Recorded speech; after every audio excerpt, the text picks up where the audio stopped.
guys, thank you guys so very much for tuning in to another session. Today, let's go ahead and get right into today's topic. Today, we're going to talk about securing who you are, being secure in who you are.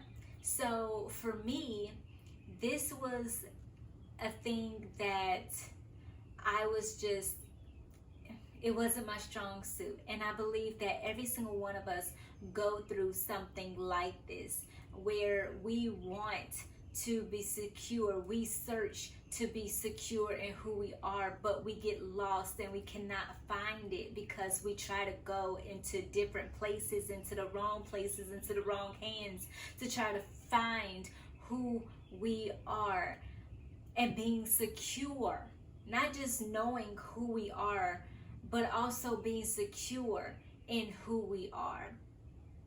So, without further ado, let's go ahead and get right into it.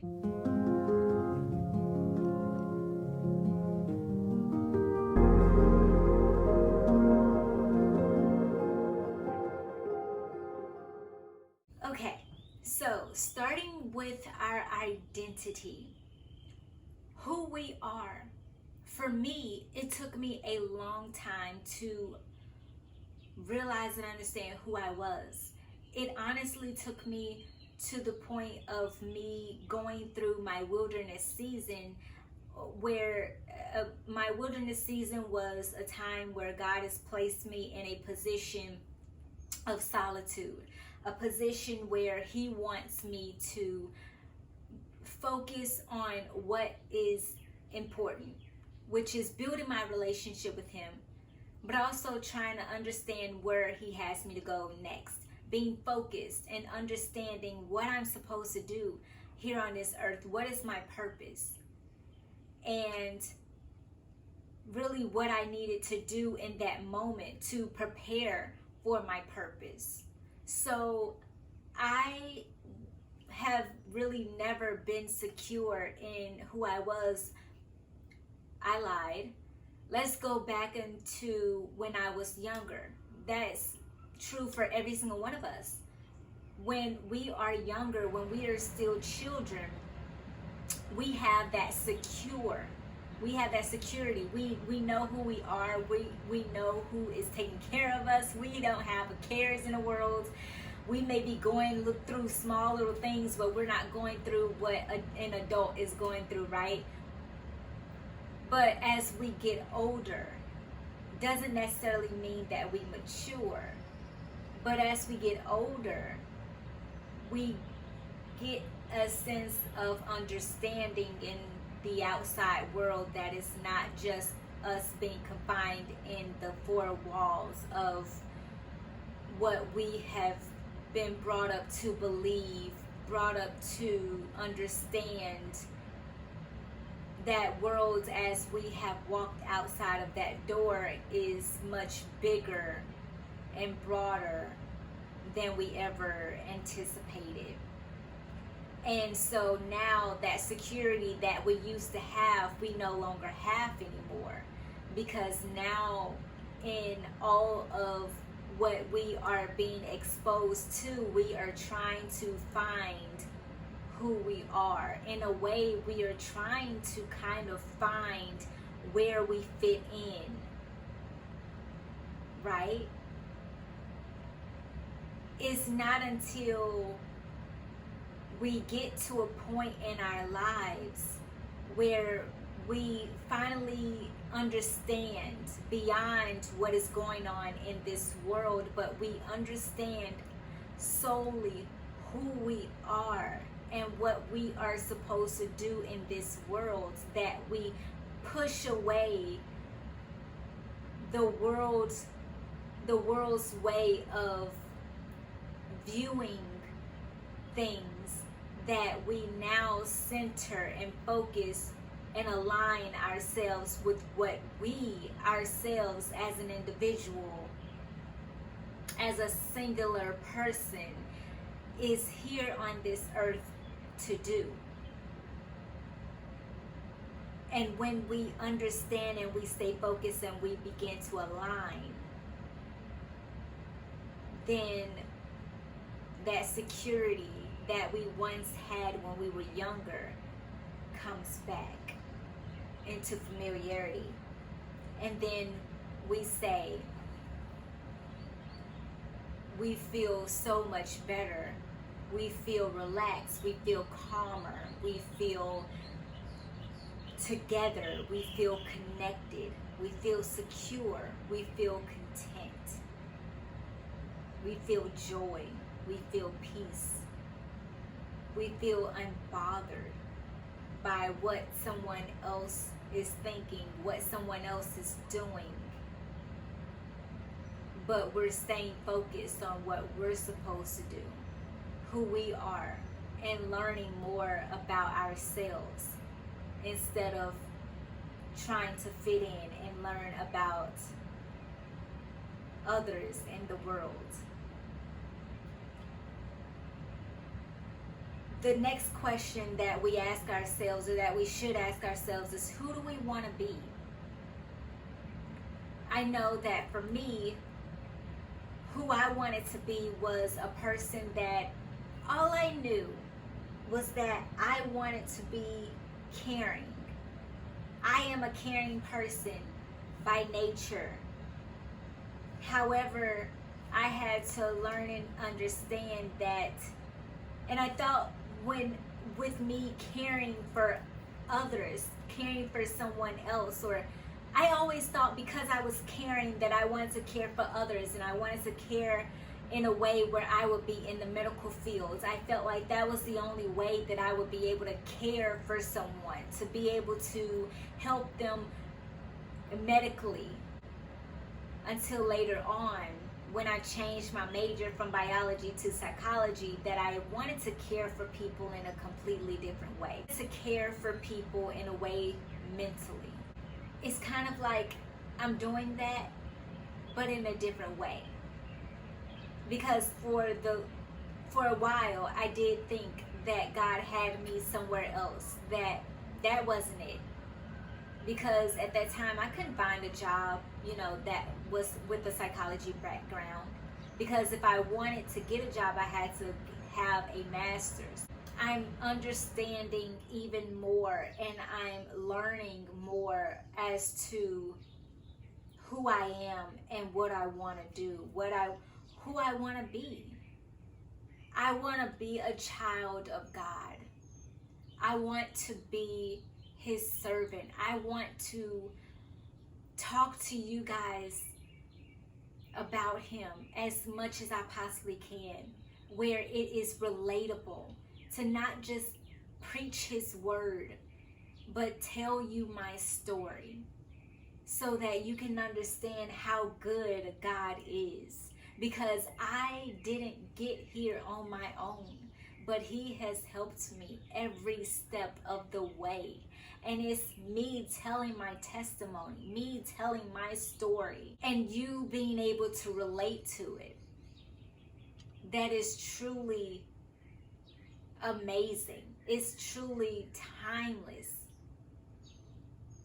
So who do you want to be? Who are you going after? What are you going after? What do you want to do? It's a question that every single one of us have, and sometimes, we still have it.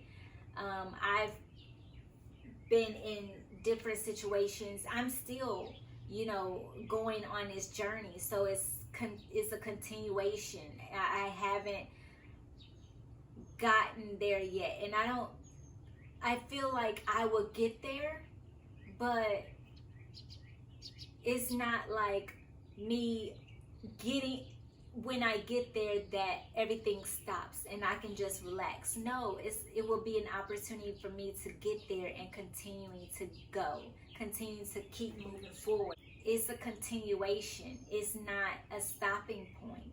I'm going to stop when I'm dead, but right now I'm going to keep going. I'm going to keep moving forward. And it's hard. I want to say this last thing before I move on to the next question. It's hard for us to be able to really focus on what we want to do or how we want to do things in our lives when we have other people that are talking in our ear, trying to give us advice where they have no reason or understanding to try to give advice. And it's so not, it's nice, you know, and it's caring kind of, that people want to help you out of where they think that you should be, but they are only hindering you from where God has you to go. Because God has you to go in this direction, but they are saying, no, go this way. You should go this way. It's better. You have more money coming in, right? Speaking of money, when I changed when I was thinking about changing my degree, my path, my major, I was getting people in my ear telling me that why do you want to move to a different major? Why do you want to change your major? Because you got medical, you got psychology. I was just like, I want to do what makes me happy. And I would never forget what I heard on TV one night actually. A guy on TV, he said that you want to do what makes you happy each and every day. If you cannot wake up the next morning and love what you do, then you should not be doing it. If you cannot wake up in the morning and go to work doing what you are doing, then you should not be doing it.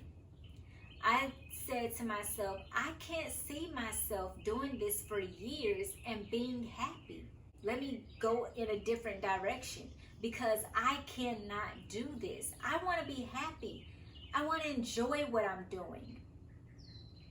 Because when you have joy in what you're doing, you're able to put your best foot forward each and every step of the way. Never giving up, never letting up, but you're putting in 110% each and every day. What do you love about yourself? This was a question for me. It took me a very long time to love myself. As you can probably tell, I have on sandals. I don't love my feet, but I love sandals, and so I'm like, okay, well, let me just go ahead and get my feet done so I can have these sandals on. But what I just did there was I am nitpicking what I don't like about myself, because this is a part of me, whether I like it or not. And so I got to a point where I was just like, I have to love my feet. I would always think in the back of my head what other people would say about my feet, but they will always tell me, even family, that, oh my gosh, you have beautiful feet. And I'm just like, where do you see that? Because a lot of times we don't see the goodness within ourselves. We don't see that beautiful side of ourselves because we're always trying to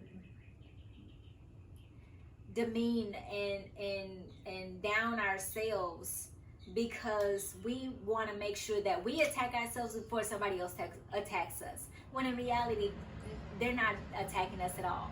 We're attacking us. We are created the way that we are for a reason. We're not supposed to look like everybody else. Do I love myself? Absolutely.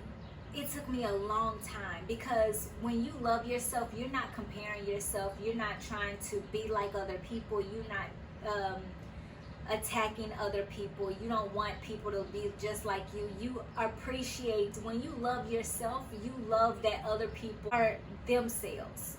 So you have to really ask yourself this question. Don't lie to yourself, and don't lie to me either. Right now, anybody can say, yes, I love myself. But if you write it down and you write down what you've been going through in the past week or the past day, if you look at yourself in the mirror, can you still confront yourself?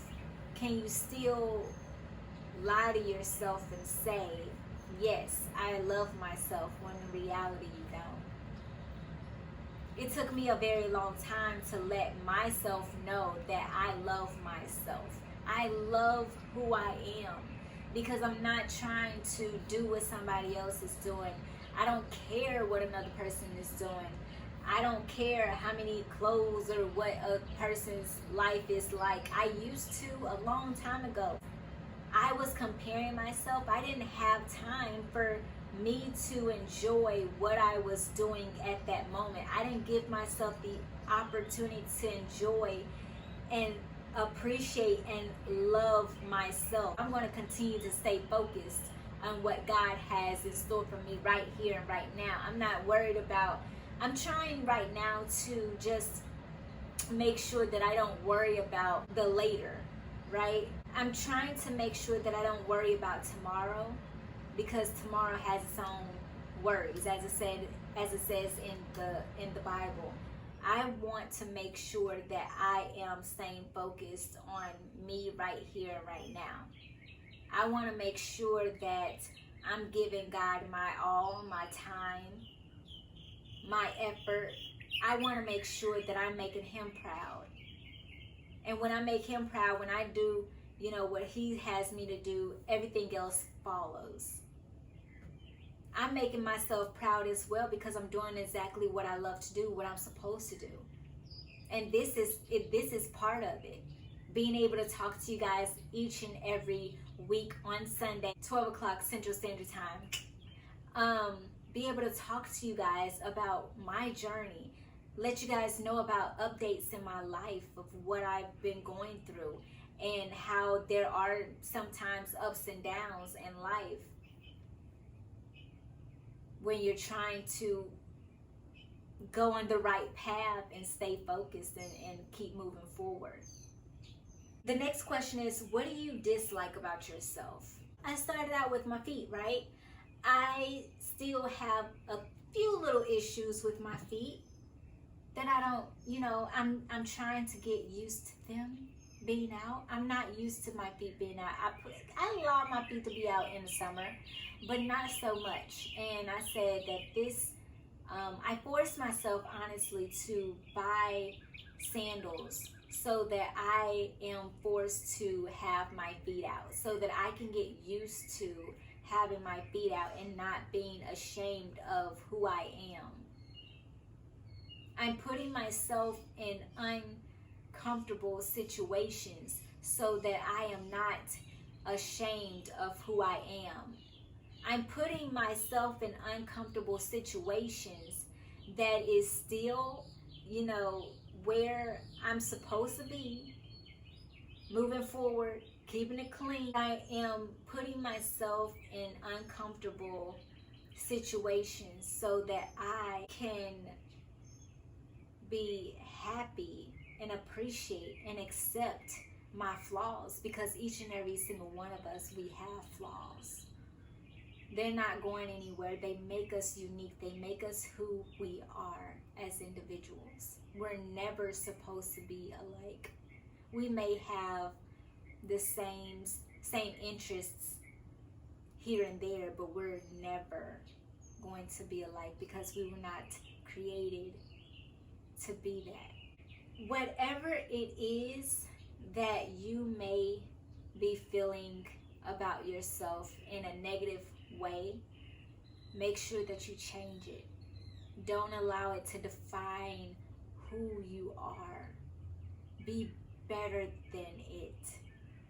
Step out of your comfort zone so that you can step in to what you are supposed to do and who God has you to be. Being uncomfortable is the best thing that can happen to you, because you're in uncharted territory.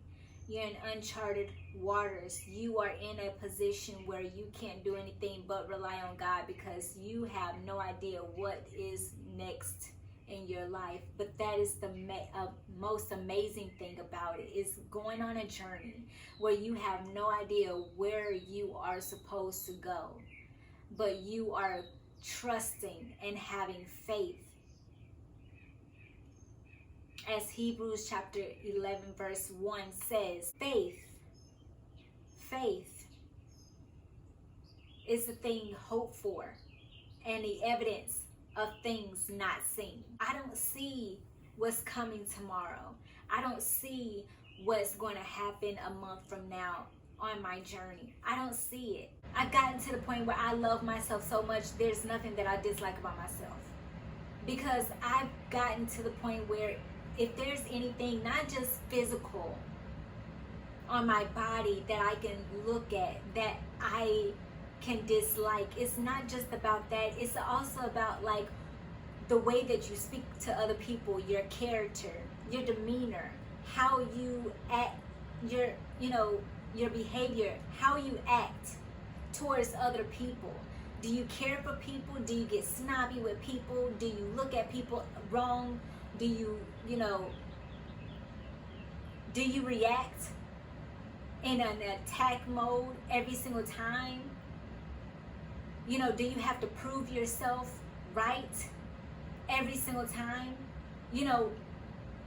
Those are some characteristics of ourselves that we look past, because we always think when we ask these questions, what do we love about ourselves and what do we dislike about ourselves, we always think physical instead of internal. Because in order for us to change, we have to change internally.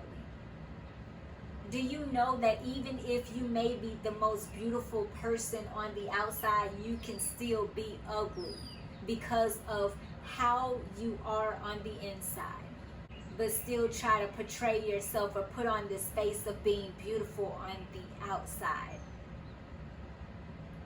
You want to be beautiful. You want to be even. Be beautiful on the inside and be beautiful on the outside as well. God says that he does not look at man the way that we look at man, because we look on an outward appearance, but God looks at the heart. And we too need to look at the heart, because that's where the truth lies. You may be the best looking person ever, but whatever comes out of your mouth is what's coming from the heart. So you have to be careful and understand that, wait a minute, and truly look at yourself and say, wait a minute, let me go ahead and change some things. Are there some things that I really need to change? Ask God, what are some things that I need to change in my life? And he will gladly reveal them to you, as he has done for me, and he continues to do, to let me know that there are some things that I need to change in my life internally, so that I can be able to be a much better human being. Another thing that I want to talk about is this comedy special that I saw on Netflix. Go ahead and check it out. It's amazing. It's with Earthquake, and he is a legend. He is, an OG. He is amazing, okay, in a comedy realm. And he was talking, this portion that he was talking about was his kids who compare him sometimes to other dads, and what they see through other people, they see the surface of other people and what they may be going through and how their dad may be treating someone else, but they never know the full story. Like I said, we only see the surface, but we don't ever see the full story. The full story is never played out. You don't ever know what's going on or what happened behind those closed doors. And so he said, who is this mythological man you keep comparing me to? And so I want to ask you that same question. There are times, like I said, where we want to be somebody else because we don't want to deal with who we are. We don't want to work on ourselves. We don't want to work on ourselves because it's too much work. Because then when we begin to work on ourselves, we begin to be exposed and understand truly, and things begin to unravel before our eyes of who we truly are. We are truly exposed to the damage. We're able to truly see all of the damage that is laid out before us. When we're able to see that, then we're like, that's too much work. That ain't me. I don't want to have to deal with that. We begin to sweep it under the rug because we feel like it'll be easier to do so. So I want to ask you that question. Who is this mythological person that you keep comparing yourself to? You keep thinking that another person on the other side that you keep seeing on social media has it all together, when in reality they don't. They've come a mighty long way. Some tell their story, others don't. But each and every single one of us, we have a story whether we tell it or we don't. We all have a story of where we have been, where we are. There are a lot of times where we are just putting on an image and we are allowing that image to shine through. We are putting on a facade the entire way through. And we have people, we are basically lying to people because we don't want to share with them the true us. And for the longest time, I wasn't lying, but I was not very comfortable in being able to talk to people, being able to talk to you guys about what I've been going through, what I am going through until now. Until God placed it on my heart and was telling me that, no, you got to tell people about this. You got to let them know what is truly going on. And so I am now here being exposed and really and truly being able to talk to you guys about what I am going through. What God has placed in my heart to be able to talk to you guys about. And I love each and every moment of it because I am vulnerable. And I am not allowing anyone to get in the way of that. I love it and I appreciate who I am. I accept who I am. I love who I am. And that's what it's all about. So I hope that you guys receive something from this message, and I cannot wait to talk to you guys soon. Until then, bye.